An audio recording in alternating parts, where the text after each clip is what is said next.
Hello student, welcome to SB smart student channel. आज हम जुलाई 2024 का मैथ का क्वेश्चन पेपर सॉल्व करेंगे। ये अभी आपका लेटेस्ट एग्जाम जो हुआ था जुलाई में, वो वाला पेपर आपका है, ठीक है। इसके बाद आपका 14 दिसंबर 2024 को जो एग्ज़ाम हो रहा है, क्योंकि सिलेबस में कोई चेंज है नहीं, तो जैसे आपका जुलाई का सिलेबस था वैसे ही ये भी सिलेबस रहेगा, ठीक है। तो मैथ के हम 30 क्वेश्चन सॉल्व करेंगे। उसके पहले हमने कई सारे सेट सॉल्व कर रखे हैं। 2018 का सेट सॉल्व किया, 2019 का। तो जो भी देखिए, आपने अगर मेरा प्रैक्टिस सेट जो हमने करवाया है, अगर आपने सॉल्व किया होगा तो आपको ये पता चला होगा कि जो है क्वेश्चन जो है वो रिपीटेड उसी टॉपिक से रिपीटेड होते हैं, ठीक है। जैसे नंबर सिस्टम से क्वेश्चन पूछा ही जाना है, ठीक है। यूलर फार्मूला होगा, यहाँ से क्वेश्चन आपका पूछा ही जाना है, ठीक है।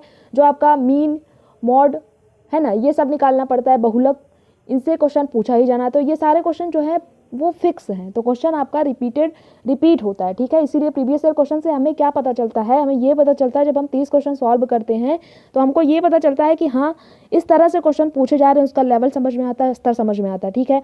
तो पहला क्वेश्चन देखिएगा, जो आपका पाई चार्ट से पूछा गया है। देखिए क्वेश्चन को पढ़िएगा। पेपर आपका ऑफलाइन ही हुआ था, तो पेपर जो ऑफलाइन होगा वो आपको पेपर मिलेगा, ठीक है। दिसंबर में जो पेपर आपका होगा वो पेपर आपको मिलेगा, पेपर आप अपने घर ला सकते हैं, ठीक है। तो ये ऑफलाइन पेपर हुआ था। जिसका भी पेपर है उन्होंने देखिए सही गलत का निशान लगाया हुआ है, कुछ क्वेश्चन सही भी लगाए हैं, कुछ गलत भी लगाए हुए हैं, ठीक है। पढ़िएगा क्वेश्चन नंबर 31। कहा जा रहा है, एक पाई चार्ट में किसी विद्यार्थी द्वारा गणित, विज्ञान, सामाजिक विज्ञान, हिंदी और अंग्रेजी में प्राप्त अंकों को क्रमशः 90, 80, 65, 75 और 50 के केंद्रीय कोणों वाले त्रिज्य खंडों द्वारा निरूपित किया है। यदि उस विद्यार्थी द्वारा प्राप्त कुल अंक जो बताया गया है वो 540 है, तो उसके द्वारा गणित और अंग्रेजी में प्राप्त अंकों का अंतर आपको बताना है, ठीक है। गणित और अंग्रेजी में प्राप्त अंकों का अंतर आपको बताना है। तो ये संख्या सबकी दी गई है। पाई चार्ट आपका कैसे बनता है, ऐसे बनता है, आपने बनाया होगा ना पाई चार्ट, जिसमें सारे सब्जेक्ट दिए गए हैं। ये बनता है आपका पाई चार्ट, जिसमें जो भी सब्जेक्ट है वो उसी के अकॉर्डिंग इसमें बनाएंगे हम, ठीक है। उतना खाना जैसे होगा उतना ही हम बनाएंगे। तो देखिए इसमें क्या गणित का ये है, और लास्ट में दिया गया है आपका अंग्रेजी का। तो गणित और अंग्रेजी का अंतर आपको निकालना है, ठीक है। तो देखिए गणित का कितना दिया हुआ है, यहाँ गणित का 90 है, और अंग्रेजी का कितना है, अंग्रेजी का 50 दिया हुआ है। तो आपको अंतर आपको बताना है, ठीक है। तो अंतर जब बताना है तो फिर 90 से हम 50 घटाएंगे, क्योंकि आपसे पूछा है गणित और अंग्रेजी। तो गणित का देखिए, इसमें गणित का कितना दिया हुआ है, गणित का 90, और अंग्रेजी का लास्ट में दिया गया है वो आपका 50 है। तो 90 से 50 जाएगा तो बचेगा कितना आपका 40, ठीक है। तो इसको ऐसे निकालते हैं, तो 40 ऊपर लिखते हैं, नीचे क्या होगा, नीचे देखिए ये टोटल कितने, ये टोटल सर्किल है, तो यहाँ पर एंगल जो है वो कितना बनता है, 360 का बनता है। तो अपॉन में आएगा 360, ठीक है। मल्टीप्लाई हम किससे करेंगे, जो टोटल दिया गया, टोटल यहाँ पे दिया गया है 540, तो 540 से हम, ये इसका तरीका होता है, ऐसे आपको निकालना होगा। अगर आपसे देखिए अंतर ना पूछता, दोनों का जोड़ पूछ देता, तो हम क्या करते, दोनों को जोड़ के यहाँ पे लिखते, या फिर किसी एक का पूछता तो हम किसी एक को यहाँ लिखते, ठीक है। अब हम इसको काटेंगे, बस आपका आंसर आ जाएगा। काटिएगा इसको। देखिए 0 से 0 जाएगा आपका, 4 9 36 हो जाएगा, फिर 9 चौक 54 हो जाए, 6 9 54 हो जाएगा, 6 60 आएगा।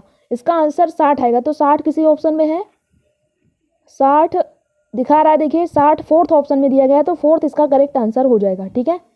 इसी तरह निकालना होगा, ठीक है। ये इस तरह से क्वेश्चन आपके कई बार पूछे गए हैं पेपर में, ठीक है। तो ऐसे ही आपको निकालना पड़ेगा। देखिए इसका जो PDF है वो हमने ऑलरेडी जो है वो टेलीग्राम चैनल पे भेज रखा है, वहाँ से आप जाके पूरा पेपर डाउनलोड कर सकते हैं, उसकी प्रैक्टिस कर सकते हैं। और हमने OMR शीट भी भेज रखी है, आप देख सकते हैं कि क्वेश्चन आपको कैसे करना है। अगर आप प्रैक्टिस भी कर सकते हैं, क्योंकि गोला बनाना होता है, ठीक है। तो आप PDF निकलवा सकते हो, PDF निकलवाने के बाद उसकी प्रैक्टिस कर सकते हो, ठीक है।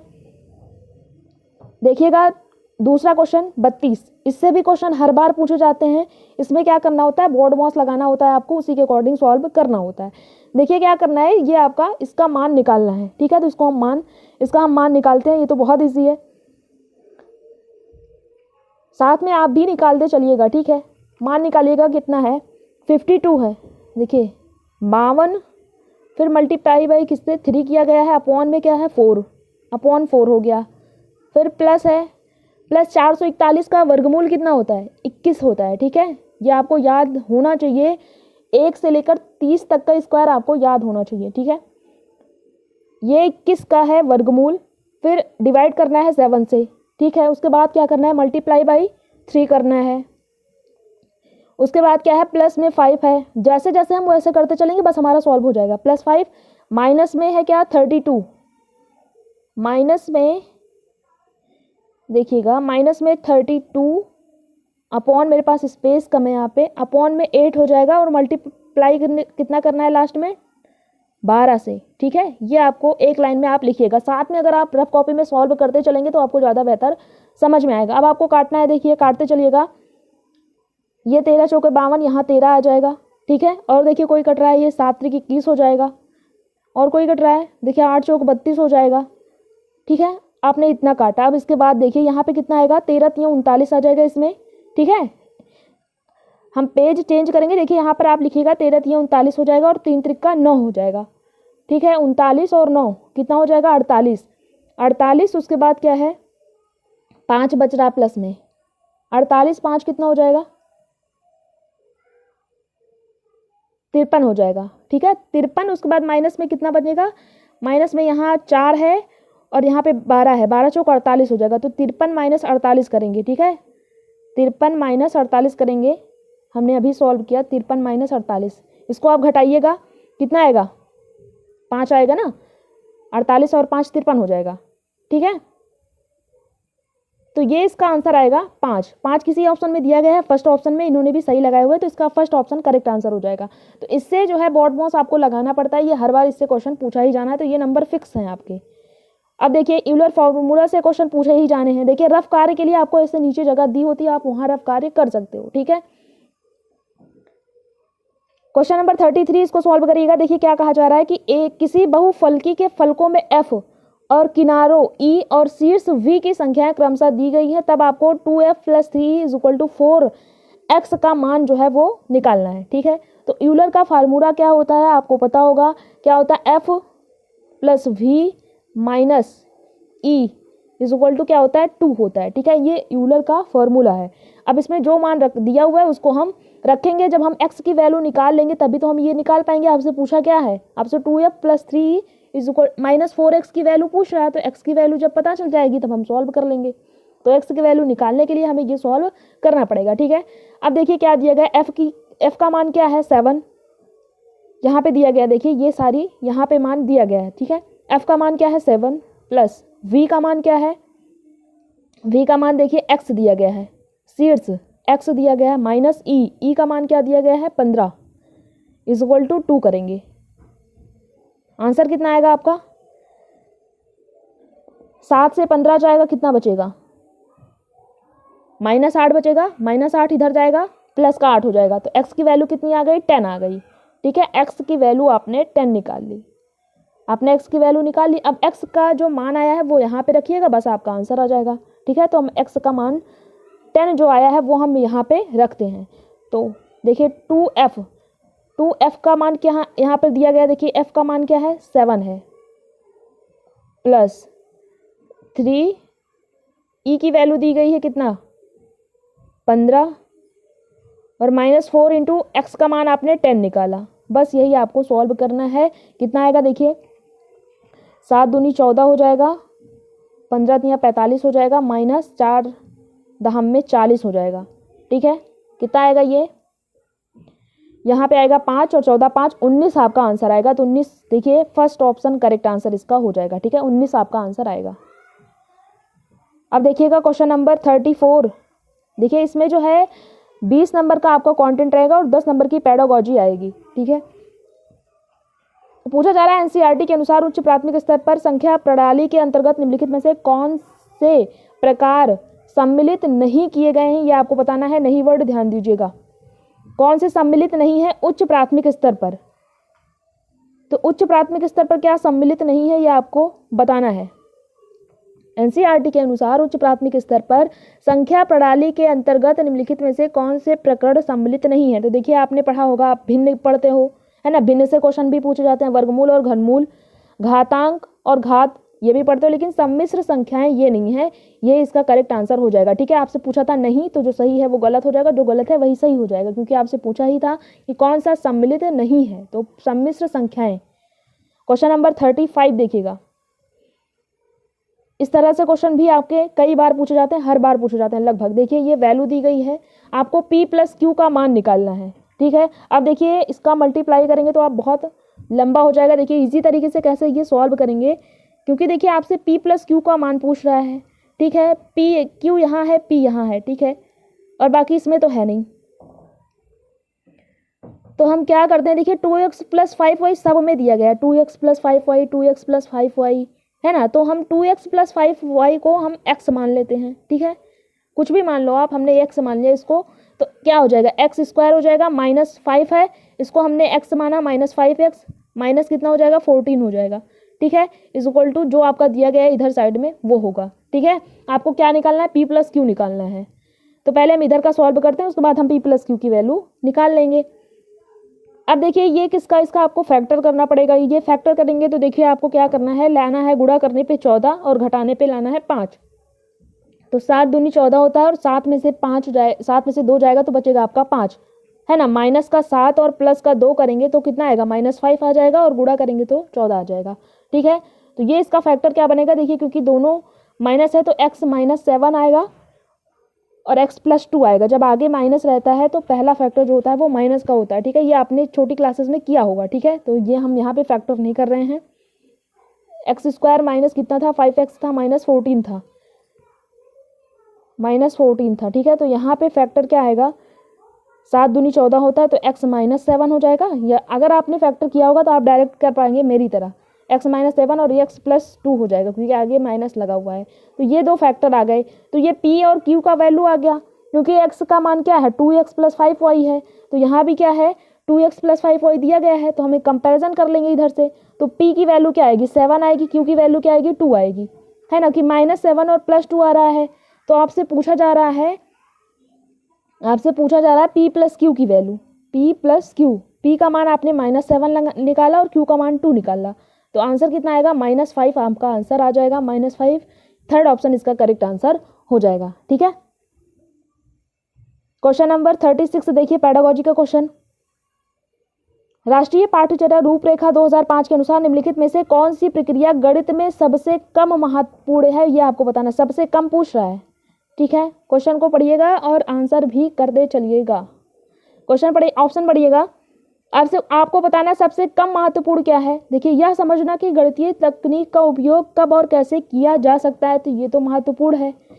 गणित में शॉर्टकट खोजना, ये सबसे कम आपका महत्वपूर्ण हो जाएगा, ठीक है, क्योंकि ये आपका सबसे कम महत्वपूर्ण है, यही आपका करेक्ट आंसर हो जाएगा। यही आपका गलत है गणित के लिए, लेकिन कम पूछा है तो यही आपका सही हो जाएगा। थर्ड में कहा गया है गणितीय सूत्र का सामान्यीकरण करना, दिन प्रतिदिन की समस्याओं का समाधान करना, तो शॉर्टकट खोजना ये आपका सबसे कम महत्वपूर्ण है गणित के लिए, तो सेकंड इसका आंसर हो जाएगा। क्वेश्चन नंबर 37 देखिएगा, ये भी आपका पेडागोजी से है। क्वेश्चन को पढ़िएगा, आंसर करते चलिएगा। कहा जा रहा है निम्नलिखित में से कौन सा कथन आकलन के एक साधन के रूप में रूब्रिक के लिए सत्य नहीं है, ठीक है। रूब्रिक आपने पढ़ा होगा, आपने CDP में भी पढ़ा होगा। देखिए कौन सा सत्य नहीं है ये आपको बताना है। रूब्रिक, ऑप्शन को पढ़िएगा। ऑप्शन कहा जा रहा है रूब्रिक के पैमाने पर प्रत्येक बिंदु पर प्रदर्शन का वर्णन करने वाली विशेषताओं की सूची होती है, तो ये तो सत्य है। रूब्रिक में विद्यार्थियों के लिए एक स्पष्ट प्रदर्शन लक्ष्य होता है, ये भी ठीक है आपका। रूब्रिक मूल्यांकन को अधिक व्यक्तिपरक बनाता है, तो देखिए व्यक्तिपरक नहीं बनाता, ठीक है, सब्जेक्टिव नहीं बनाता, ये ऑब्जेक्टिव बनाता है, तो यही बात जो है वो गलत है। आपसे पूछा ही था कौन सा गलत है ना, क्योंकि कह रहा है कौन सा सत्य नहीं है, तो ये आपका सत्य नहीं है, यही आपका आंसर हो जाएगा, थर्ड वाला है, ठीक है। फोर्थ में कहा जा रहा है रूब्रिक का एक निश्चित पैमाना होता है, ये भी बात ठीक है, थर्ड इसका आंसर होगा। क्वेश्चन नंबर 38 देखिएगा। देखिए 2024 का पेपर आपको लगाना बहुत ज़रूरी है, क्योंकि ये आपका लेटेस्ट पेपर हुआ था, आपको पता चलेगा कि क्वेश्चन कैसे पूछे गए थे उस बार, ऐसे ही इस बार आपके क्वेश्चन पूछे जाएंगे। देखिए एक शिक्षक शिक्षार्थियों को विभिन्न प्रकार के त्रिभुजाकार कागज की कतरने वितरित करता है, ठीक है, और उन्हें कोणों का योग ज्ञात करने के लिए, कोणों को मापने और सारणीबद्ध करने के लिए कहता है। वह उन्हें प्रत्येक स्थिति में परिणाम नोट करने के लिए कहता है। तो शिक्षण की यह विधि किसका उदाहरण है, ये आपको बताना है। देखिए शिक्षक केंद्रित उपागम, तो ये ऑप्शन आपको देखना है, बालक के हित में कौन सी बात है और कैसे, यहाँ पे देखिए क्या पूछा जा रहा है। देखिए टीचर क्या कर रहा है, टीचर जो है विद्यार्थियों को विभिन्न प्रकार के अलग अलग तरह के त्रिभुजाकार कागज की कतरने जो है वो वितरित करता है और उन्हें कोड़ों का योग ज्ञात करने के लिए, कोड़ों को मापने और सारणीबद्ध करने के लिए कहता है। तो यह तो खोज विधि हो गई ना। निगमन तो ये नियम से उदाहरण होता है, ये तो आपका होगा नहीं। विश्लेषणात्मक उपागम भी नहीं होगा, ये होगा खोज विधि। डी इसका आंसर हो जाएगा।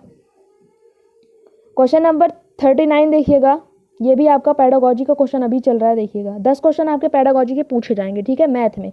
निम्नलिखित में से कौन सा कथन गणित में उपपत्तियों के संबंध में सबसे कम उपयुक्त है? देखिए सब ऑप्शन में लगा रखा है, देखिए किसी में नहीं लगा रखा है, किसी में सबसे कम, क्योंकि यहाँ पे कंफ्यूजन ज़्यादा हो जाती है।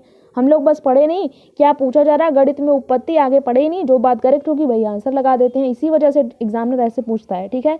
फर्स्ट ऑप्शन पढ़िएगा, यह संबंधों को उजागर करने में मदद करता है और गणित की अंतर्निहित संरचना में अंतर्दृष्टि प्रदान करता है। तो ये आपकी ठीक है, करेक्ट आंसर है। यह विद्यार्थियों को अपने स्वयं के तर्क को मान्य करने में मदद करता है। उपपत्तियों का निर्माण अंतर्दृष्टीय ज्ञान पर होता है, ना कि तर्क पर। यह बात गलत हो जाएगी, यहाँ देखिए उल्टा दे रखा है, तर्क पर होता है ना, यहाँ कहा जा रहा है कि अंतर्दृष्टीय ज्ञान पर होता है, ना कि तर्क पर। तो ये बात गलत है, आपसे सबसे कम पूछा हुआ था, इसलिए यही आपका करेक्ट आंसर हो जाएगा, ठीक है। फोर्थ में कहा गया, यह व्याख्या करता है कि एक विशेष गणितीय परिणाम सत्य क्यों होना चाहिए। तो ये भी बात आपकी ठीक है, आपसे पूछा था सबसे कम वाला, तो मतलब जो गलत होगा वही आपका सही होगा, ठीक है। तो थर्ड इसका आंसर हो जाएगा। क्वेश्चन नंबर 40 देखिएगा, इसमें कहा जाए निम्नलिखित में से क्या गणित में रचनात्मक का संकेतक नहीं है, यह आपको बताना है। देखिए रचनात्मक का क्या संकेतक नहीं है, यह आपको बताना है। फर्स्ट ऑप्शन है विद्यार्थी लचीली सोच में सक्षम है, तो ये बात तो ठीक है। विद्यार्थी विविध और वैकल्पिक समस्या समाधान की कार्य नीतियों का उपयोग करते हैं, ठीक है। विद्यार्थी प्रश्न प्रस्तुत कर सकते हैं, ठीक है। विद्यार्थी विभिन्न संदर्भों में अभिसारी चिंतन का प्रयोग करते हैं। तो देखिए अभिसारी और अपसारी चिंतन ये आपने सीडीपी में भी पढ़ा होगा, ठीक है। अभिसारी सोच देखिए क्या होता है, जैसे आपका एमसीक्यू वाला क्वेश्चन हो जाता है, ठीक है। वहाँ फिक्स्ड होता है, जैसे आपकी भारत की राजधानी क्या है, महात्मा गांधी का जन्म कब हुआ, ठीक है। तो ये फिक्स है। जो आपके एमसीक्यू वाले टाइप के क्वेश्चन होते हैं वो आपका अभिसारी चिंतन होता है, लेकिन जो आपका अपसारी चिंतन होता है, डाइवर्जेंट थिंकिंग होता है, उसमें एक क्वेश्चन हम करेंगे, अगर बारिश नहीं होगी तो क्या होगा, तो अलग अलग लोग अलग अलग आंसर देंगे। जैसे आप ऐसे लिखते हो तो वहाँ आप क्या करते हो, थिंकिंग करते हो, है ना, सोच कर लिखते हो, ऐसा नहीं कि बस फिक्स है वही हमें लिखना है ना। तो वो अपसारी चिंतन हो जाता है जो आप ऐसे लिखते हो। लेकिन जो एमसीक्यू जैसे आपका सीटेट का एग्जाम हो रहा है तो इसमें आपको एक ऑप्शन करेक्ट करना है ना, तो ये आपका अभिसारी चिंतन हो जाएगा। तो यही आपका रचनात्मकता का संकेतक नहीं होगा, तो फोर्थ इसका आंसर हो जाएगा, ठीक है। बाकी ये सारी बातें जो है वो गलत हो जाएंगी, क्योंकि आपसे पूछा था रचनात्मकता का संकेतक कौन सा नहीं है। अगर यहाँ अपसारी लिखा होता तो ये बात भी करेक्ट हो जाती, लेकिन यहाँ अभिसारी लिखा हुआ है। हमने अपसारी और अभिसारी सीडीपी की क्लास मैराथन क्लासेस पूरी करा रखी है, अगर आपने देखा होगा, और हमने जनवरी और जुलाई का पूरा सेट भी सॉल्व करवाया हुआ है उसी मैराथन क्लास में, ठीक है। देखिए क्वेश्चन नंबर 41, देखिए ये क्वेश्चन अगर आपको नहीं आता है तो बिल्कुल भी इसमें आप टाइम आप न लगाएं। देखिए या तो आपसे एक क्वेश्चन फिक्स होता है, देखिए कई बार आपसे किसी ईयर में आपसे पूछा गया होगा साधारण ब्याज और चक्रवृद्धि ब्याज निकालने के लिए, और कहीं प्रॉफिट लॉस से क्वेश्चन आ जाता है, कहीं प्रतिशतता से क्वेश्चन आ जाता है। तो इन तीनों टॉपिक से एक बार आपसे क्वेश्चन हर सेट में एक क्वेश्चन जरूर पूछे जाएंगे। तो इसमें टाइम थोड़ा जिसको नहीं आता है तो वो ये वाला ना लगाएं, ठीक है। इसका आंसर आएगा 3000, ठीक है, इसका आंसर आएगा 3000। ये क्वेश्चन आप सॉल्व करिएगा। क्वेश्चन नंबर 42 देखिएगा, 42 में क्या बताया गया है,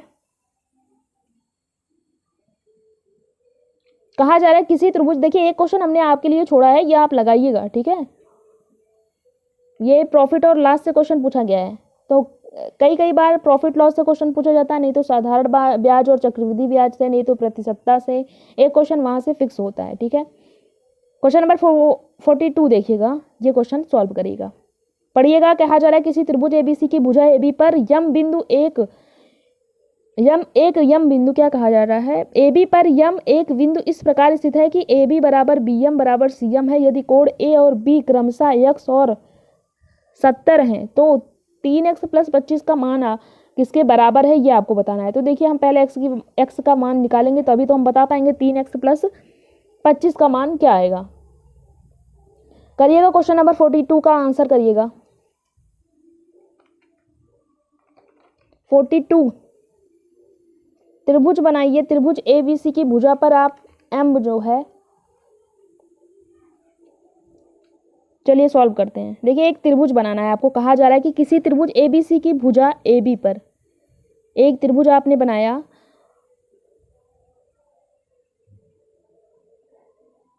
AB पर यम एक बिंदु इस प्रकार स्थित है कि AB बराबर BM बराबर CM है, ठीक है। AB भुजा पर, तो AB, ये AB हो जाएगा और ये आपका C हो जाएगा, इस पर एक ये M हो जाएगा, ठीक है। और उसके आगे क्या कहा जा रहा है, कहा जा रहा है कि AB बराबर मतलब AM, देखिए AM बराबर BM हो गया और BM बराबर CM हो गया, मतलब ये भुजा और ये भुजा बराबर है, ठीक है। ये बात यहाँ पे कही जा रही है। यदि कोण A और B, A कोण बताया गया है X है, ये आपका X है और ये आपका क्या बताया गया है 70 है, ठीक है। तो बराबर भुजाओं के, जब बराबर भुजा के सामने का जो कोण होता है वो बराबर होता है, तो ये x है तो ये भी x हो जाएगा, इसके सामने वाला कोण ये भी x हो जाएगा, और 70 ये भुजा बराबर है तो इसके सामने वाला कोण ये भी 70 हो जाएगा, ठीक है। तो जब ये 70 हो गया और ये 70 हो गया तो त्रिभुज के तीनों कोणों का योग कितना होता है, 180 होता है। तो 70 ये 140, 140 में बचा कितना 40, तो ये आपका हो जाएगा 40, ठीक है। जब ये 40 हो गया तो ये कितना होगा, क्योंकि देखिए ये क्या बन रहा है, एक रेखा, इसका कोण कितना होता है 180, ठीक है, वो यहाँ पे बन रहा है। ये आपने 40 कर दिया तो यहाँ कितना आएगा, यहाँ पे 140 आएगा, यहाँ पे 140 आएगा, ठीक है। साथ में आप रफ कॉपी करते चलिएगा। यहाँ पे 140 बन गया। अब जब ये 140 बन गया, ये आपका एक त्रिभुज है, तो एक त्रिभुज के तीनों कोणों का योग 180 होता है। ये 140 हो गया, बचा कितना आपका 40 बचा, तो 40 में से देखिए 20 कर देंगे, 20 ये हो जाएगा A और 20 क्या हो जाएगा C हो जाएगा, ठीक है। समझ में आया। तो ये आपका, अब आप निकाल लेंगे x की वैल्यू कितनी आ गई, x की वैल्यू 20 आ रही है। अब आपको x की वैल्यू पता चल गई, अब हम मान रख देंगे इसमें, आपका आंसर आ जाएगा। आपसे पूछा क्या था, आपसे पूछा था 3x + 25 का मान, तो 3 × x का मान आपने निकाला 20 + 25, 60 और +25 कितना होगा 85, 85 किसी ऑप्शन में दिया गया है, फर्स्ट ऑप्शन, ये आपका करेक्ट आंसर हो जाएगा, ठीक है। क्वेश्चन नंबर 43 देखिएगा, इसको पढ़िएगा, आंसर करते चलिएगा। देखिए कहा जा रहा है एक तिर्यक रेखा को दो समांतर रेखाओं को प्रतिच्छेद करती है तथा इस प्रकार तिर्यक रेखा के एक ही ओर बने अंतःकोणों 2x + 15 और 3x - 20 है, तब आपको 4x + 6 का मान आपको बताना है, ठीक है। क्वेश्चन में क्या कहा जा रहा है, तिर्यक रेखा जो है समांतर रेखाओं को प्रतिच्छेद करती है, तो ये आपकी समांतर रेखा होगी। एक तिर्यक रेखा जब प्रतिच्छेद करती है तो इसमें क्या कहा गया है, तो इस प्रकार तिर्यक रेखा के एक ही ओर बने दो अंतःकोण, एक ही ओर बने दो अंतःकोण, तो एक ही ओर जो अंतःकोण आपका बनता है ये कितना होता है 180 अंश होता है ना। जब दो समांतर रेखाओं को एक तिर्यक रेखा काटती है तो उसकी तिर्यक रेखा के एक ही ओर बने अंतःकोणों का योग 180 होता है, ठीक है। इसमें आपको दिया गया है, देखिए एक की वैल्यू क्या दी गई है, ये इसका मान दिया गया है 2x + 15 और इसका मान दिया गया है 3x - 20, ठीक है। तो देखिए हम इसको लगाएंगे, अब 2x + 15 + 3x - 20, इसका मान आपको दिया गया है कितना, क्योंकि देखिए अंतःकोणों का योग कितना होता है 180 होता है। ये अब बस आपको सॉल्व करना है, आपके पास x की वैल्यू आ जाएगी, x का मान फिर आप यहाँ रख दोगे, फिर आपका आंसर आ जाएगा। अब देखिए 2x और 3x कितना हो गया 5x हो गया, 5x और 15 और ये 20 घटाओगे कितना आएगा 5x - 5 आया, = कितना आ रहा है 180 आ रहा है, ठीक है। आगे हम सॉल्व करेंगे, 5x - 5 और = में कितना था 180 था, ठीक है। अब 180 उधर जाएगा, ये जुड़ जाएगा, आएगा 185, फिर x आपका इधर चला आएगा, ठीक है। इसको आप काट दो, कितना आएगा 5 × 15 और 5 × 7 = 35, 37 इसका 37 x की वैल्यू आएगी, ठीक है। x की वैल्यू 37 आई। अब x का मान हम यहाँ पे रख देंगे, हमारा आंसर आ जाएगा। क्या पूछ रहा था 4x + 6 का मान पूछ रहा था, 4 × x का मान आपने कितना निकाला 37 निकाला, प्लस में 6, बस यही आप सॉल्व करेंगे, बस आपका आंसर आ जाएगा। इसका आप गुणा करोगे तो ये आएगा 148, ठीक है, प्लस में 6 हम जोड़ेंगे तो कितना आएगा 108 6 14 154 आएगा। तो 154 किसी ऑप्शन में दिया गया है, ये फोर्थ ऑप्शन में दिया गया है, यही आपका करेक्ट आंसर हो जाएगा। ठीक है, क्वेश्चन नंबर 44 देखिएगा,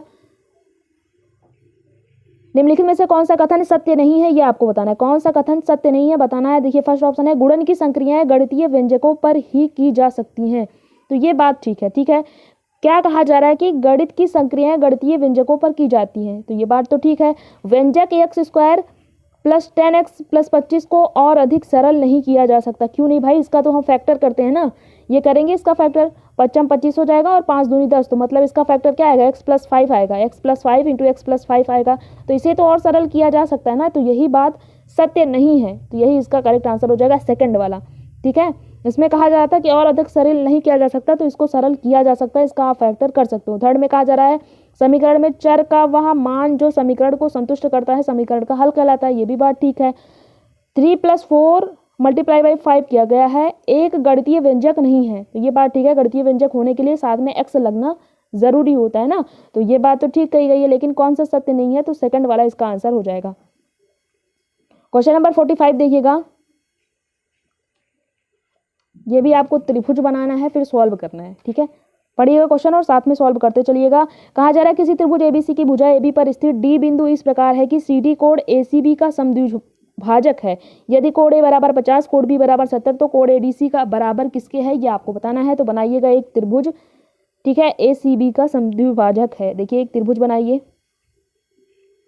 त्रिभुज बनाने के बाद क्या कहा गया है, एबी पर डी, ए बी भुजा पर डी, मतलब ए बी नीचे हो जाएगा ए, और ये बी और ये सी, और ये आपका जो आएगा ये डी हो जाएगा। ठीक है, उसके बाद क्या कहा गया है, सी डी कोण ए सी बी का समद्विभाजक है। ठीक है, सी डी कोण ए सी बी का समद्विभाजक है यदि कोण ए बराबर 50 दिया गया है, कोण ए का मान ये 50 है, उसके बाद क्या कहा गया है, कोण बी का मान क्या है 70 है, ये है 70। ठीक है, जब देखिए त्रिभुज के तीनों कोणों का योग 180 होता है, ये 50 हो गया, ये 70 हो गया, तो ये कोण कितना होगा, ये कोण कितना होगा, 7 5 12 120 हो गया, बचा कितना 60, तो ऊपर 60 हो जाएगा, तो इसका ये समद्विभाजक है, तो मतलब 30 इधर हो जाएगा और 30 इधर हो जाएगा। ठीक है, ये कोण आपने निकाल लिया। अब जब ये कोण निकाल लिया तो ये 50 हो गया, ये एक त्रिभुज बन रहा है ना, दो त्रिभुज बन रहे हैं, तो ये 50 ये 30 80 हो गया, तो ये कोण कितना होगा इधर का, ये कोण हो जाएगा 100 का। ठीक है, ये कोण आपका 100 का हो जाएगा। बचा आपका ये कोण, ये कितना होगा 70 30 70 30 100 हो गया, ये कोण कितना हो जाएगा 80 का हो जाएगा। ठीक है,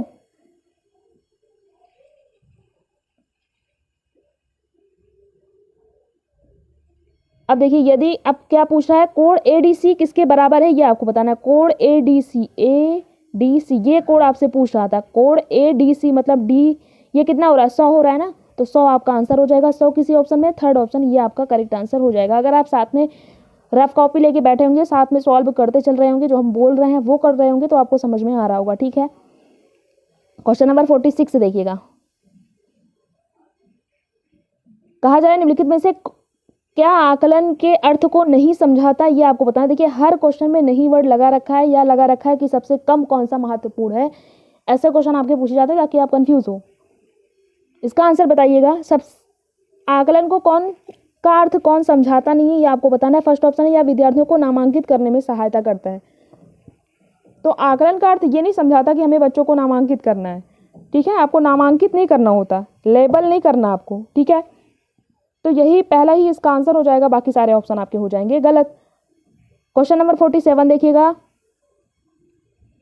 ये कहा जा रहा है कि 1 और 500 के बीच ऐसी कितनी प्राकृतिक संख्याएं हैं जो संख्याओं 3 5 और 7 प्रत्येक में से विभाज्य है, इसका आंसर आप करिएगा।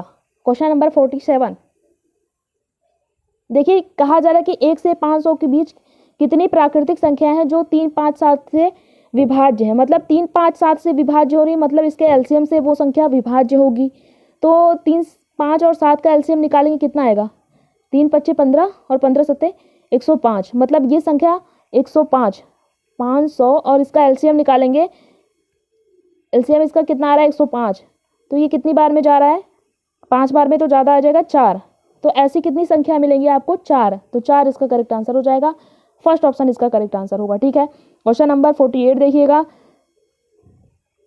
अब इनसे हर बार क्वेश्चन पूछे जाते हैं। अगर आप मैथ का प्रीवियस ईयर क्वेश्चन पेपर उठाएंगे ना, तो आपसे बहुलक, रेंज, माध्य, ये हर बार निकालना होता है। ठीक है, किसी कक्षा के कुछ विद्यार्थियों द्वारा प्राप्त अंक दिया गया है। देखिए 36, 37, 31, 42, 23, 38, 17, 18, 35, 25, 29 और 35 हैं। इन आंकड़ों के माध्य और परिसर का अंतर आपको बताना है। तो देखिए इसमें आपको क्वेश्चन को पहले पढ़ना चाहिए। देखिए आप क्वेश्चन को पढ़े नहीं, पहले आरोही और क्रम में लगाने चढ़ गए, बढ़ते क्रम में लगाने लग गए, लेकिन इसमें आपको लगाने की ज़रूरत ही नहीं है। आपसे पूछा क्या है, माध्य और परिसर का अंतर पूछा गया है।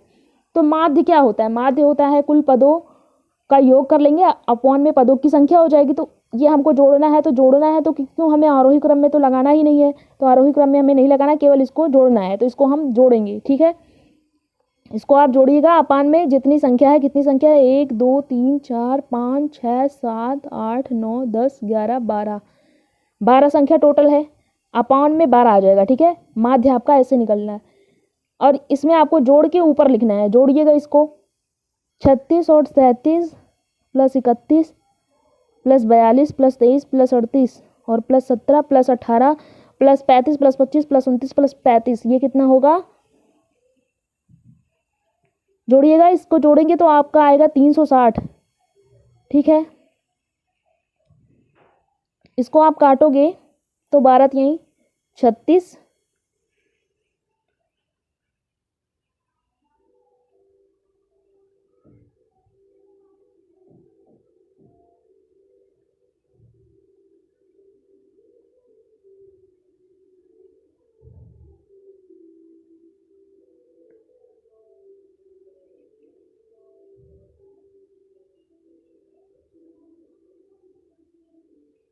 माध्य कैसे निकलता है, कुल पदों का योग बटे पदों की संख्या होती है। तो इसको हम जोड़ेंगे तो 360 आ गया।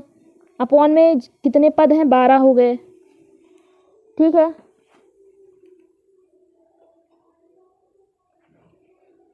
तीन आया आपका, 12 तिहाई 36 और ये 30 हो जाएगा। ठीक है, 30 आ रहा है आपका। अब आपको क्या निकालना है, परिसर। परिसर निकालना है, क्योंकि आपको अंतर निकाला है, माध्य और परिसर का अंतर। परिसर क्या होता है, रेंज क्या होती है,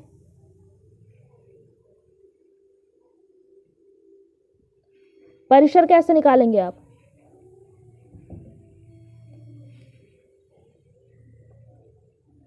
परिसर निकालेंगे जो सबसे बड़ा नंबर है और सबसे छोटा नंबर है उसको आप माइनस करोगे। तो सबसे बड़ा नंबर इसमें क्या दिख रहा है आपको, सबसे बड़ा नंबर 42 है और सबसे छोटा नंबर क्या है, 17 है। तो 42 में से 17 घटाओगे, यह आपकी रेंज निकलेगी। ये रेंज है ना, तो 42 से 17 घटाओगे कितना आएगा, 25 आएगा। ठीक है, ये आपका आ गया 25, रेंज आपकी 25 आ गई। तो आपसे पूछा है माध्य और परिसर का अंतर, तो 30 में से 25 घटाओगे तो कितना आएगा, 30 में से 25 घटाओगे तो आंसर आएगा आपका 5। ये इसका करेक्ट आंसर हो जाएगा फर्स्ट। ठीक है, क्वेश्चन नंबर 49 देखिएगा। ये आपको सॉल्व करना है। देखिए किसके बराबर है ये आपको बताना है। देखिए ये a माइनस बी प्लस सी का होल स्क्वायर माइनस ए माइनस बी माइनस सी का होल स्क्वायर अपॉन में b माइनस ए, ये किसके इक्वल है ये आपको बताना है। देखिए अगर आप देख पा रहे हो तो ये जो मान लिखा हुआ है ना a प्लस, देखिए a का स्क्वायर है माइनस b का स्क्वायर, ये लिखा हुआ है। आप इसे a मानिए और इसे b मानिए। ठीक है, तो क्या होगा, a square minus B square का यहाँ फॉर्मूला बन रहा है। तो एक ब्रैकेट में ए स्क्वायर माइनस बी स्क्वायर का फॉर्मूला क्या होता है, ए स्क्वायर माइनस बी स्क्वायर का फॉर्मूला क्या होता है, एक ब्रैकेट में ए प्लस बी, एक ब्रैकेट में ए माइनस बी होता है। वही हम करेंगे। ठीक है, अब उसको हमको करना है। देखिए एक ब्रैकेट में हम ए प्लस बी करेंगे, A minus B plus C plus A minus B minus C. ठीक है, और एक ब्रैकेट में क्या होता है, ए माइनस बी होता है, ए माइनस बी प्लस सी माइनस ए हो जाएगा प्लस बी हो जाएगा और प्लस का सी हो जाएगा। ठीक है, ये आपका हो जाएगा। अपॉन में क्या होगा, बी माइनस ए हो जाएगा। यहाँ देखिए कुछ कट पिट रहा होगा, उसे आप काटिएगा। यहाँ देखिए माइनस सी ये कट रहा है, बाकी ये दोनों नहीं कटेंगे। और यहाँ पे क्या कट रहा है, दूसरे वाले में प्लस का ए माइनस का ए माइनस का बी प्लस का ए। अब ये कितना बन रहा है, देखिए ऊपर क्या बन रहा है, यहाँ बन रहा है 2a, यहाँ बन रहा है माइनस 2b और यहाँ बन रहा है 2c, अपॉन में b माइनस ए बन रहा है। ठीक है, तो देखिए क्या बन रहा था 2a मल्टीप्लाई नहीं माइनस था 2a और -4 2b था ना, b को जोड़े थे तो -2b था और 2c था लास्ट में हम जोड़े थे, अपॉन में b - a है, ये हुआ। यहाँ पे देखिए हम यहाँ पे 2 कॉमन करेंगे अगर हम तो कितना आएगा,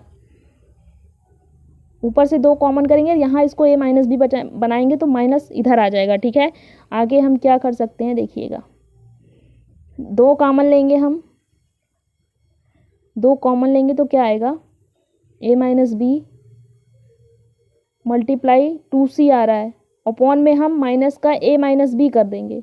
ठीक है, माइनस का a - b कर देंगे तो a - b आपका कट जाएगा, तो क्या आएगा -4c आएगा। -4c किसी ऑप्शन में आ रहा है, -4c, हाँ सेकंड ऑप्शन आपका करेक्ट आंसर हो जाएगा। ठीक है, तो इस तरह आपको निकालना पड़ेगा, a - b का बस फॉर्मूला ही लगाना था। क्वेश्चन नंबर 50 देखिएगा, कहा जा रहा है यदि 955 में जोड़ी जाने वाली संख्या x ऐसी न्यूनतम संख्या है जो उसे एक पूर्ण वर्ग बना देती है तो 3x + 2 का मान आपको बताना है। तो पहले हमें x का मान निकालना पड़ेगा। देखिए 955 में जोड़ी जाने वाली संख्या x न्यूनतम संख्या है, तो 955 में कौन सी ऐसी छोटी संख्या जोड़ी जाए जो किसी का एक वर्ग बन जाए। तो देखिए 30 का वर्ग 900 होता है, तो मतलब 30 के वर्ग से ये बड़ा ही होगा, तो मतलब ये 31 का वर्ग होगा। 31 का वर्ग कितना होता है बताइएगा। क्वेश्चन नंबर 50, 31 का वर्ग होता है कितना, 961, 9 से 61 होता है, और ये संख्या कितनी है 955। ये हम घटा देंगे तो हमें पता चल जाएगा कि क्या इसमें जोड़ा जा रहा है। इसको घटाइएगा तो 955 कितना आएगा, 6 आएगा आपका। मतलब अगर हम 955 में 6 जोड़ देंगे तो ये 961 हो जाएगा। तो 6 अगर इसमें हम जोड़ देंगे तो ये हमारी x का मान आ गया। x की वैल्यू जब हमें पता चल गई, x का मान आपका 6 है, तो हम ये मान हम यहाँ रख देंगे 3x + 2 में, 3 × 6 धन 2, 6 त्रिका 18 और धन 2 कितना हो गया 20। ये आपका फोर्थ करेक्ट आंसर हो जाएगा। ठीक है, ये आपको स्क्वायर पता करना था, 30 का स्क्वायर तो आपको पता होगा, बस उसमें जोड़ना था 6, 31 का स्क्वायर बन जाता। क्वेश्चन नंबर देखिए कितना क्वेश्चन है ये, question number 51,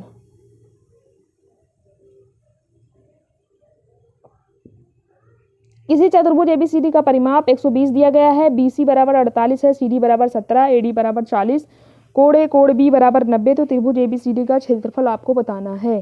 question number 51, answer करिएगा। ABCD का परिमाप दिया गया है, तीन ही भुजा का मान दिया गया। देखिए BC का दिया गया है, CD का दिया है, AD का दिया है, AB का नहीं दिया गया है ना। तो परिमाप आपको 120 बताया गया है, 120 परिमाप है, तो ये तीनों भुजा जो है ऐड कर लीजिए, उसके बाद इसमें से माइनस कर देंगे तो हमें वो वाली भुजा आपको पता चल जाएगी, है ना। 40 और प्लस 17, देखिए 40 और 48, ये कितना हो जाएगा, 40 40 80 88 हो जाएगा। 88 में 17 जोड़े को हो जाएगा आपका 105। तो परिमाप आपका 120 है, इसमें से 105 माइनस करेंगे तो कितना आ जाएगा आपका, तो आपको जो एक भुजा नहीं पता है वो आपको 15 पता चल जाएगी, है ना। तो चारों भुजा आपको पता चल गई, ABCD पता चल गई। क्षेत्रफल आपको बताना है, चारों भुजा आपको पता चल गई। ये देखिए आप त्रिभुज बना लीजिए किसी तरीके से, ऐसे ऐसे पहली भुजा कितनी 40 दी गई है, उसके बाद 17 दी गई है, उसके बाद कितनी दी गई है 40 दी 48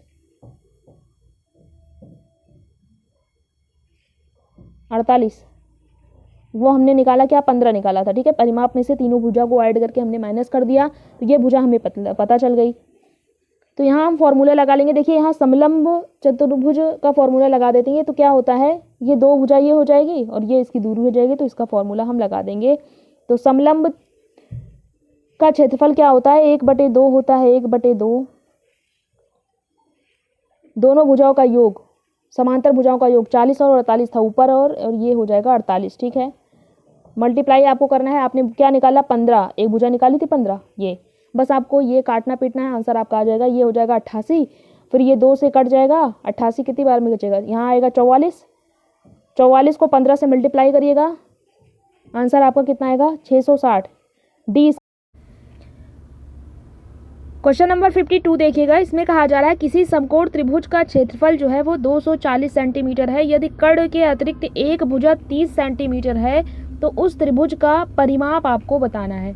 देखिए परिमाप क्या होता है, क्योंकि देखिए समकोण त्रिभुज के बारे में बात कही जा रही है, ठीक है। तो समकोण त्रिभुज आपका कैसे बनता है, ऐसे बनता है ना। ये समकोण त्रिभुज हो गया। इसमें कहा गया है देखिए आपको परिमाप निकालना, किसी भी चीज़ का जैसे परिमाप निकालना होता है तो हमको जब तीनों भुजा पता चल जाएगी तब हम तीनों भुजा को ऐड कर देंगे और हमारा परिमाप आ जाएगा, ठीक है। तो पहले हमको तीनों भुजा पता होनी चाहिए। इसमें हमें केवल एक भुजा दी गई है, एक भुजा कहा गया, वो भी कर्ण के अतिरिक्त आपको एक भुजा आप लीजिए, चाहे ये लीजिए या ये लीजिए, ठीक है। कर्ण आपका ये होता है, ठीक है। तो उसके बाद देखिए हमने एक भुजा ले ली, आधार का हमने 30 सेंटीमीटर ले लिया, वो हमें दिया हुआ है, ठीक है, ये दिया हुआ है। और उसका हमें देखिए उसके बाद दिया हुआ है एक समकोण त्रिभुज का क्षेत्रफल दिया हुआ है। तो क्षेत्रफल इज इक्वल टू क्या होता है, आपका पढ़ा होगा आपने, समकोण त्रिभुज का क्षेत्रफल इज इक्वल टू क्या होता है, 1/2 आधार गुणे ऊंचाई होता है।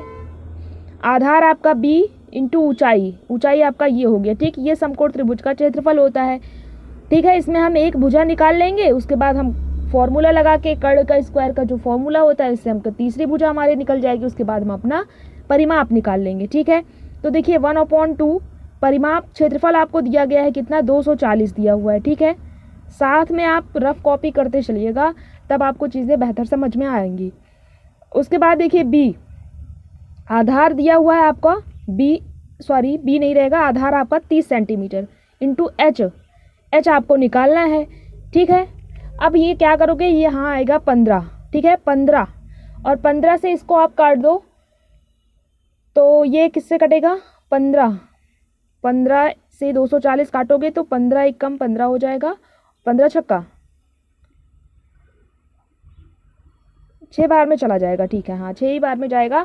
तो h की वैल्यू आपका क्या, h की वैल्यू कितनी आ गई, 16 आ गई, ठीक है। अब आपका h भी निकल गया, h आपका 16 निकल गया, ठीक है। अब हमें निकालना है कर्ण, तब हम यहाँ फॉर्मूला अप्लाई कर देंगे। कर्ण इज इक्वल टू क्या होता है, लंब का स्क्वायर प्लस आधार का स्क्वायर। ये करके हमको तीनों भुजा जो है वो पता चल जाएगी। उसके बाद हम अपना फॉर्मूला लगा देंगे, ठीक है। तो चलिए हम लगाते हैं साथ में। देखिए अब हमने h की वैल्यू कितनी निकाली थी, 16, ये हमने निकाला भी। अब हमको कर्ण निकालना है, तो कर्ण का स्क्वायर इज इक्वल टू क्या होता है, लंब का स्क्वायर, लंब कितना है 16 का स्क्वायर प्लस आधार कितना है 30 का स्क्वायर, ये हम करेंगे, ठीक है। 16 का स्क्वायर कितना होता है 256, ठीक है। 16 का स्क्वायर 256 प्लस 30 का स्क्वायर 900, इसे आप ऐड करोगे कितना आएगा 6 और ये हो जाएगा 5, 9 2 11, 1156 आया, 1156 आया, ठीक है। क्योंकि कर्ण का स्क्वायर आप निकाल रहे हो, ठीक है। फिर जब आप कर्ण की भुजा निकालोगे यहाँ पे रूट लग जाएगा, तो ये 1156 किसका स्क्वायर है, ये है 34 का स्क्वायर, 34 का स्क्वायर है, हाँ ठीक है। ये 34 का स्क्वायर बनेगा, ठीक है, क्योंकि 30 का स्क्वायर 900 होता है, तो 9 से 9 2 11 लगभग, ये 34 का स्क्वायर है, ठीक है। 34 का स्क्वायर करोगे तो 1156 आएगा, ठीक है। नहीं तो हम आपके सामने ही निकाल देखें। देखिए 34 का मल्टीप्लाई कर देते हैं 2 बार, ठीक है। 4 चौक 16 हो जाएगा और 4 3 12, 4 3 12, 12 12 दूनी 24, 1 25 हो जाएगा और यहाँ 2 हो गया, 3 3 का 9 2 11 हो गया, तो 1156 आएगा जब आप 34 का स्क्वायर करोगे, ठीक है। तो हमने कर्ण भी निकाल लिया। अब हमको तीनों भुजा पता चल गई, ठीक है। समकोण त्रिभुज का हमने तीनों भुजा अपनी निकाल ली। जब हमने तीनों भुजा निकाल ली, परिमाप क्या होता है हम सबको ऐड कर लेंगे, ठीक है। पहली भुजा क्या थी 34 दिया हुआ था, फिर आपने 16 निकाला, उसके बाद अभी आपने कितना निकाला 30 दिया हुआ था, ठीक है 30, ये तीनों भुजा थी। इसको हम ऐड करेंगे तो हमारा कितना आएगा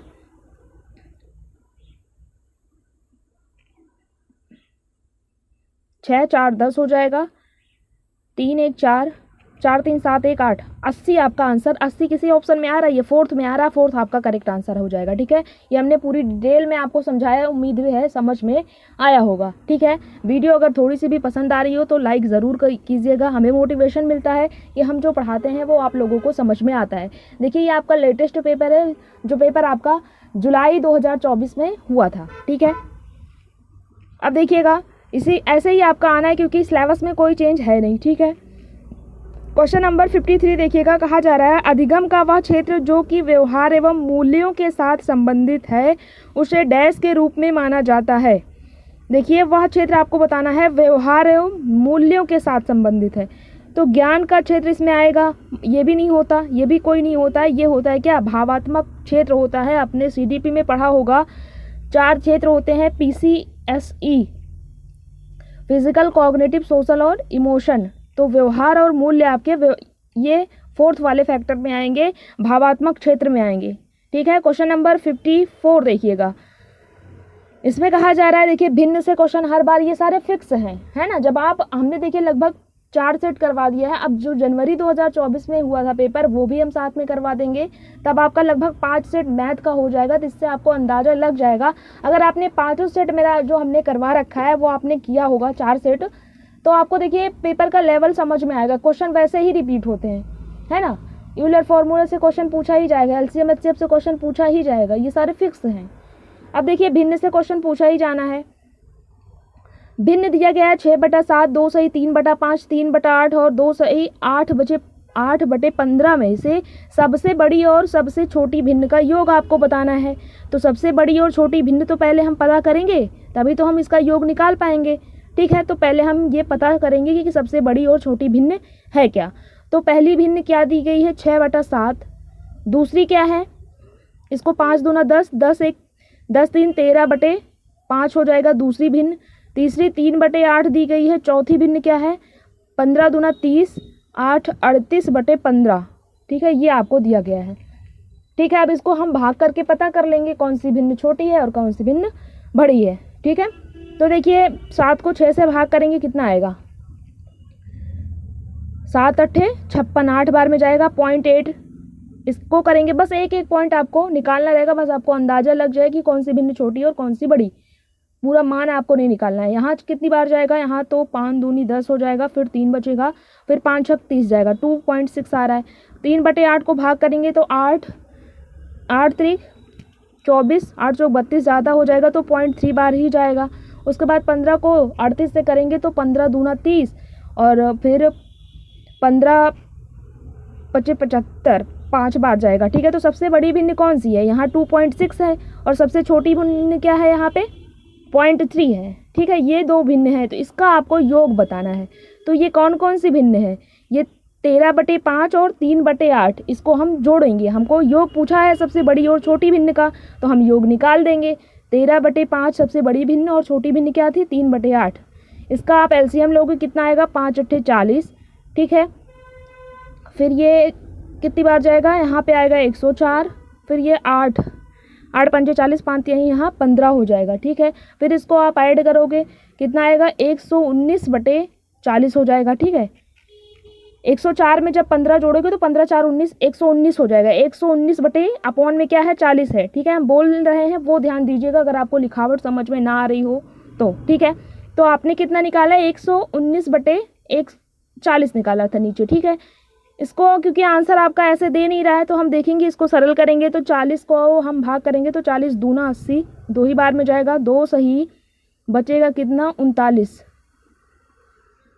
2 सही 39/40। ये किसी ऑप्शन में दिख रहा है, सेकंड वाले ऑप्शन में ही दिख रहा है, देख रहे हो आप, सेकंड वाले ऑप्शन में दिया गया है 2 सही 39/40, तो सेकंड वाला, थर्ड वाला ऑप्शन आपका करेक्ट आंसर हो जाएगा, ठीक है। सेकंड नहीं, थर्ड है, ठीक है। तो थर्ड आपका करेक्ट आंसर हो जाएगा। ये आपको निकालना था।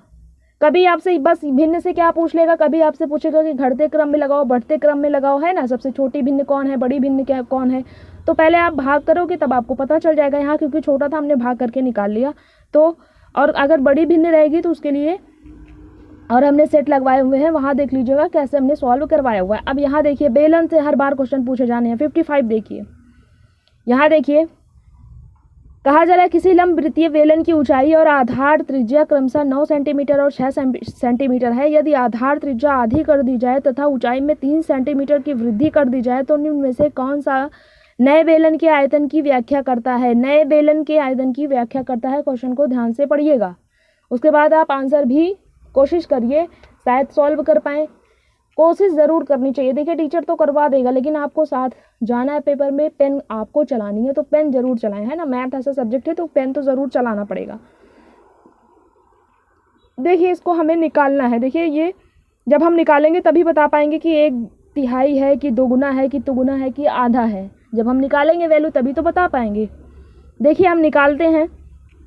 पहले क्वेश्चन में क्या कहा जा रहा है, बेलन का आपको आयतन ही बताना है। आयतन क्या, बेलन का आयतन का फॉर्मूला पहले आपको पता होना चाहिए। फॉर्मूला क्या होता है, πr²h।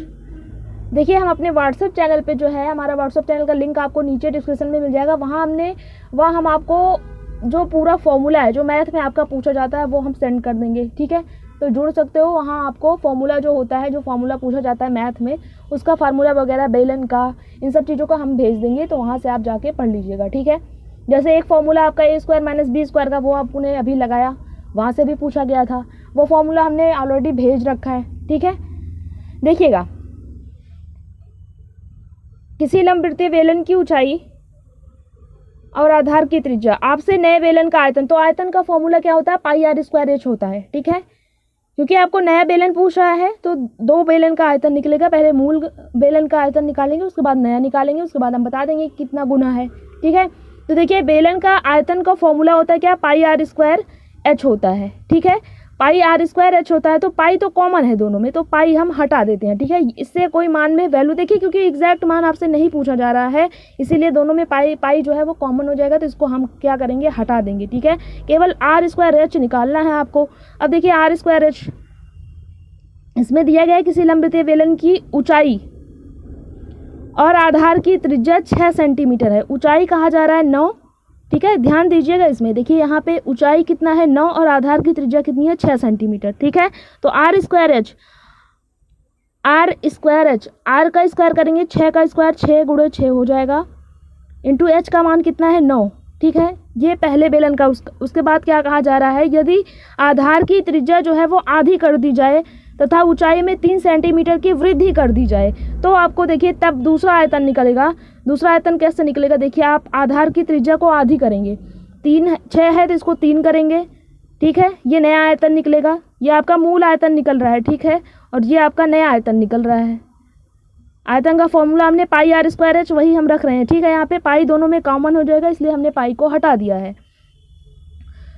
आधार की त्रिज्या को आधा करना है तथा ऊंचाई में 3 की वृद्धि करनी है। ये 9 है, 9 में 3 की वृद्धि करेंगे तो ये हो जाएगा 12, ठीक है। अब हमें यही हम काट पीट के बता देंगे कि कितना गुना है, ठीक है। तो इसे हम काटेंगे, देखिए 3 दूनी 6 हो जाएगा और 3 दूनी 6 हो जाएगा, ठीक है। और ये हो जाएगा 3 त्रिक्का 9, 3 चौके 12, और ये 4 से ये 4 कैंसिल हो जाएगा, ठीक है। कितना बचा, यहाँ 3 बच रहा है ना। यहाँ 3 त्रिक्का 9 बच रहा है, तो मतलब 3 बच रहा है। तो ये नया आयतन आपसे पूछ रहा है, ठीक है। नया आयतन जब पूछा जाएगा तो नया आयतन आप कैसे लिखोगे, नया आयतन इक्वल टू कितना, 1/3 हो रहा है ना, 1/3 है नया आयतन उसका, ठीक है। तो इसका आंसर हो जाएगा नया आयतन मूल आयतन का 1/3 हो जाएगा। ये बात देखिए किसी ऑप्शन में कही जा रही है, बिल्कुल थर्ड वाले ऑप्शन में कही जा रही है, तो थर्ड इसका आंसर हो जाएगा, ठीक है। 1/3 हो जाएगा 1/3। आपने क्या किया, फॉर्मूला πr² होता है, बस आयतन का फॉर्मूला लिखना था। तो पाई दोनों में कॉमन था तो हमने पाई को कर दिया, कहा कैंसिल आउट। उसके बाद r² में बस आपको रखना था। उसके बाद देखिए यहाँ पे बताया गया था आधार की त्रिज्या हमने देखिए 6 से 3 कर दिया, और इसमें 9 ऊंचाई में क्या करना था, 3 की वृद्धि करना था, तो वो हमने 12 कर लिया, ठीक है। तो इस तरह से आंसर आपका आ जाएगा। क्वेश्चन नंबर 56 देखिएगा, कहा जा रहा अरुण वरुण से, देखिएगा समझिएगा, अरुण वरुण से 3 वर्ष बड़ा है। 8 वर्ष पहले अरुण की आयु का 5/6वां वरुण की आयु के 3/5वां से 6 वर्ष अधिक था। यदि वरुण की वर्तमान आयु x वर्ष है, तब x का मान निम्न समीकरण को हल करने से प्राप्त हो सकता है। ये आपको बताना है। देखिए क्वेश्चन को समझना है, टफ नहीं है, बिल्कुल आसान है। बस जो कहा जा रहा है वो आप करते चलिएगा, ठीक है। देखिए ये आपके हो गए क्या, अरुण हो गए, 2 लोग हैं, और ये आपके क्या हो गए, वरुण हो गए, ठीक है। अब इसमें क्या कहा जा रहा है, अरुण वरुण से 3 वर्ष बड़ा है। वरुण से 3 वर्ष बड़ा है तो वरुण को x मानेंगे, इसको 3 वर्ष बड़ा कर देंगे, x + 3 हो जाएगा। ये बात समझ में आई। अब हमने यहाँ तक सॉल्व कर लिया, अब उसके आगे चलते हैं। कहा जा रहा 8 वर्ष पहले अरुण की आयु, 8 वर्ष पहले, पहले जाएंगे मतलब -8 वर्ष, 8 वर्ष पहले, 8 वर्ष पहले। अब इसमें x+3 में 8 वर्ष पहले करेंगे, जब इसमें -8 करेंगे तो कितना आएगा, x-5 आएगा, तो ये x-5 आ जाएगा 8 वर्ष पहले। समझ में आया कैसे हमने x-5 किया, क्योंकि ये 3 वर्ष था, इसमें हम -8 जब करेंगे तो 5 ही तो आएगा माइनस का, तो ये माइनस का 5 हो गया। 8 वर्ष पहले जो कहा जा रहा है वही करते चल रहे हैं।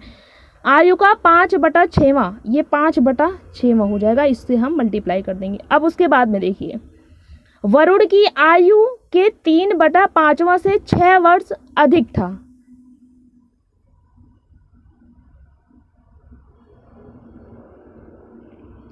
कहा जा रहा है, देखिए वरुण की आयु के 6 वर्ष अधिक था। अब इसका भी हम 8 वर्ष पहले ले जाएंगे, वरुण का भी -8 वर्ष पहले ले जाएंगे, ठीक है। कहा जा रहा है कि 6 वर्ष 8 वर्ष पहले निकालेंगे, इसका x-8, 8 वर्ष पहले अरुण की आयु का 5/6वां वरुण की आयु के 3/5वां से 6 वर्ष अधिक था। यदि वरुण की वर्तमान आयु x है तब x का मान निम्न समीकरण को हल करने से प्राप्त हो सकता है। तो इसका भी 8 वर्ष पहले ले जाएंगे तो ये x-8 हो जाएगा। इसका कहा जा रहा है 3/5वां, तो इसको 3/5 से मल्टीप्लाई कर देंगे, इज इक्वल टू कितना, 6 वर्ष, ये आ जाएगा 6। क्योंकि देखिए ऑप्शन में, देखिए ऑप्शन से आप मैच कर लीजिए, अगर आप कहीं भी अटक रहे हो, देखिए इज इक्वल टू 6 हमें लाना था, तो देखिए ये लगभग किससे मैच कर रहा है, क्योंकि देखिए 5/6 x-5 किसी में दिया जा रहा है, 5/6 x-5, 5/6 x-5 देखिए इसमें दिया जा रहा है, ये हो गया। ये ऊपर वाला समझिएगा जो हमने बोला, अगर आपने अपनी रफ कॉपी में किया होगा तो अब आपको बेहतर समझ में आ रहा होगा।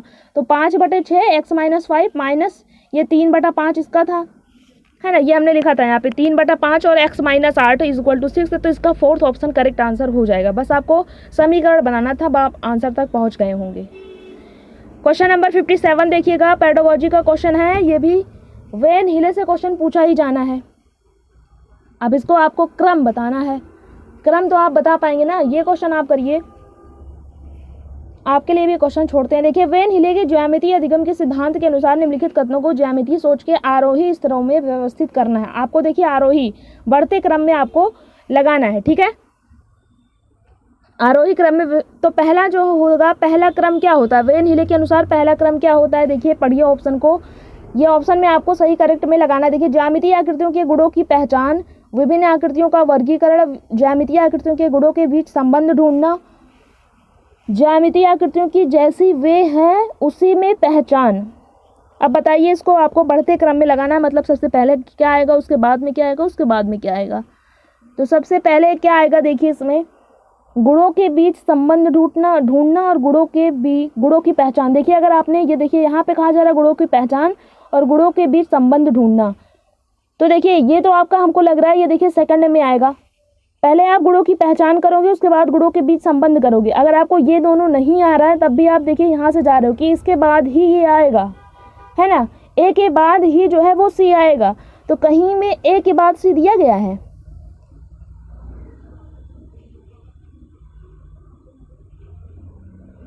ए के बाद सी दिया गया है कहीं पे, ए के बाद सी, ए के बाद सी, अच्छा 2 में दिया गया है, तो अब आपको ढूंढना पड़ेगा, ठीक है। यहाँ तो ये होगा नहीं, ये भी नहीं होगा आपका, ए के बाद सी इसमें दिया ही नहीं है ना, तो ए सी आपका साथ में आएगा, ये बात तो फिक्स हो गई। अब इसमें देखिए कौन सा पहले आएगा, ज्यामितीय आकृतियों की जैसे उसी के रूप में पहचान करना, ये तो आपकी पहली स्टेज हो जाएगी, तो मतलब पहला डी आएगा, तो पहले डी आएगा, फर्स्ट ऑप्शन में ही दिया गया है, पहले आपका डी आएगा। उसके बाद क्या आएगा, विभिन्न आकृतियों का, उसके बाद हम वर्गीकरण उसको करेंगे, तो ये डी के बाद बी आएगा, बी के बाद क्या आएगा, ए आएगा, ए के बाद आपका क्या आएगा, सी आएगा। तो ये फर्स्ट ऑप्शन इसका करेक्ट आंसर हो जाएगा। लास्ट में ए नहीं आएगा भाई, इसमें कहा जा रहा है कि ये इन्होंने लगाया हुआ है, ये गलत है।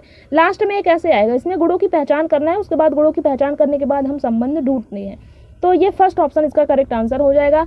वेन हिले से भी क्वेश्चन पूछा ही जाना है, फिक्स है।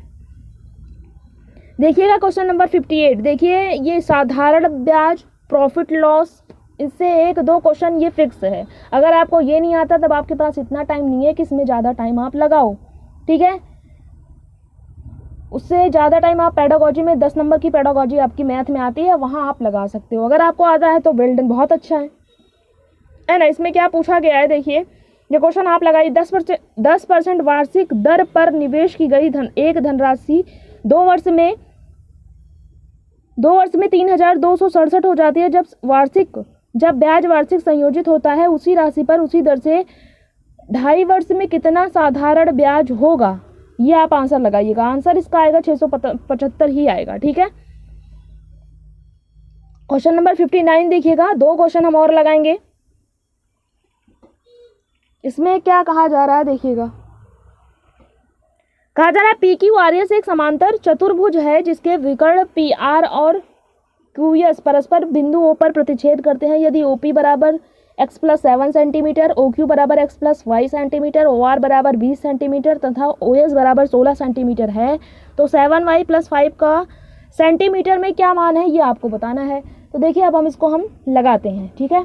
बिल्कुल आसान है, घबराने नहीं है, आपको सॉल्व कर पाएंगे। समांतर चतुर्भुज कैसे बनता है आप बना पा रहे होंगे। समांतर चतुर्भुज, ठीक है, ये आपका समांतर चतुर्भुज हो गया। कहते हैं हम कैसे बना रहे हैं, हमसे अच्छा तो आप ही बना लेंगे। इसके विकर्ण देखिए ये कहा जा रहा है, थोड़ा बड़ा बड़ा लिखते हैं ताकि आपको समझा पाएँ। आप साथ में करते चलिएगा, ठीक है। समांतर चतुर्भुज आपने बना लिया, देखिए हमने पूरा आयत ही बना दिया, बस आपको चीज़ें समझ में आनी चाहिए। समांतर चतुर्भुज चलो बना लेते हैं हम। इसके जो विकर्ण हैं ये हमें दिया गया है। इसमें क्या दिया गया है देखिए, O पर प्रतिच्छेद करते हैं और इसके विकर्ण क्या क्या है। PQRS एक समांतर चतुर्भुज है जिसके विकर्ण PR और QS, ठीक है, PR और QS। तो PR एक विकर्ण बना लेते हैं और एक QS बना लेते हैं, PQR, और ये क्या हो जाएगा, S हो जाएगा, ठीक है। ये बात समझ में आई। अब देखिए PQRS ये आपने बना लिया। अब इसका विकर्ण भी हो गया PQ। एक विकर्ण क्या है, एक विकर्ण यहाँ पे देखिए PR है और एक क्या है QS हो गया। प्रतिच्छेद O पर कर रहे हैं, ये बात यहाँ तक हो गई। उसके बाद OP बराबर कितना OP बराबर कितना दिया गया है, x + 7 दिया गया है यहाँ पे, ठीक है। x + 7 OP, ये x + 7 दिया गया है। उसके बाद में क्या है, OQ कितना दिया गया है, x + y दिया गया है। OQ x + y ये दिया गया है। उसके बाद क्या है, OR 20 सेंटीमीटर, OR ये दिया गया है आपका 20 सेंटीमीटर, ठीक है, ये 20 सेंटीमीटर है। OS दिया गया है 16 सेंटीमीटर। तब आपको क्या निकालना है, 7y + 5। 7y + 5 का मान निकालना है। तो पहले हमें y का मान तो पता चलना चाहिए, तभी तो हम निकाल पाएंगे। तो जो समांतर चतुर्भुज के जो विकर्ण होते हैं, ये इसके जो ये आपस में जो ये इसको काटते हैं, तो इसकी ये भुजा ये इसके बराबर होता है विकर्ण का और ये इसके बराबर होता है। तो हम x + 7 को 20 के बराबर कर देंगे और x + y को 16 के बराबर कर देंगे। उसके बाद हम वैल्यू अपनी निकाल लेंगे, ठीक है। देखिएगा x + 7 आपका 20 के बराबर हो जाएगा, ठीक है। और x + y आपका था, जब यहाँ से देखिए x + 7 तो x की वैल्यू यहाँ निकल जाएगी, 7 उधर जाएगा तो यहाँ हो जाएगा 13। x की वैल्यू 13 आ गई। दूसरा मान क्या दिया हुआ था आपका, x + y = 16 दिया हुआ था, ठीक है। फिर y की वैल्यू हम निकाल लेंगे, यहाँ से x की वैल्यू यहाँ रखेंगे 13 + y = कितना है 16। ये आप घटाओगे तो कितना आएगा देखिए,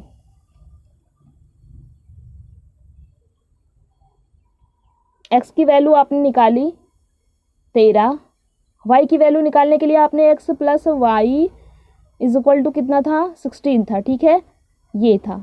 x का मान आप 13 रखोगे प्लस y = 16, तो 13 उधर जाएगा, y की वैल्यू कितनी आएगी 3 आ जाएगी। y की वैल्यू 3 आ गई, ठीक है। x की वैल्यू 13 आ गई। तब आपसे क्या पूछा है, 7y + 5 का मान पूछा है, तो y का मान हम रख देंगे। y का मान यहाँ पे हम रखेंगे, ये 7 × y का मान क्या है 3 है, प्लस में 5 करेंगे तो 7 × 21, 21 × 5 26, ये आपका आंसर आ जाएगा।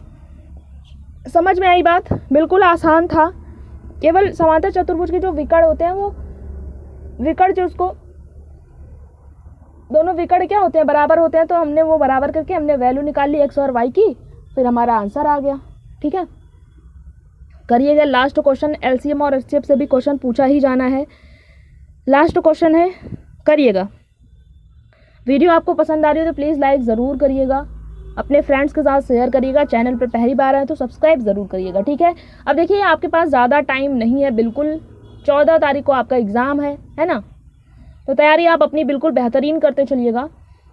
प्रीवियस ईयर क्वेश्चन पेपर देखिए हमने सारे सेट करवा दिए हैं लगभग। सीडीपी के आपको बहुत सारे मिल जाएंगे। सीडीपी की मैराथन क्लास ज़रूर देखिएगा, हमने वहाँ पे जो जनवरी और जुलाई का प्रीवियस ईयर क्वेश्चन पेपर है साथ में लगवाया हुआ है ना।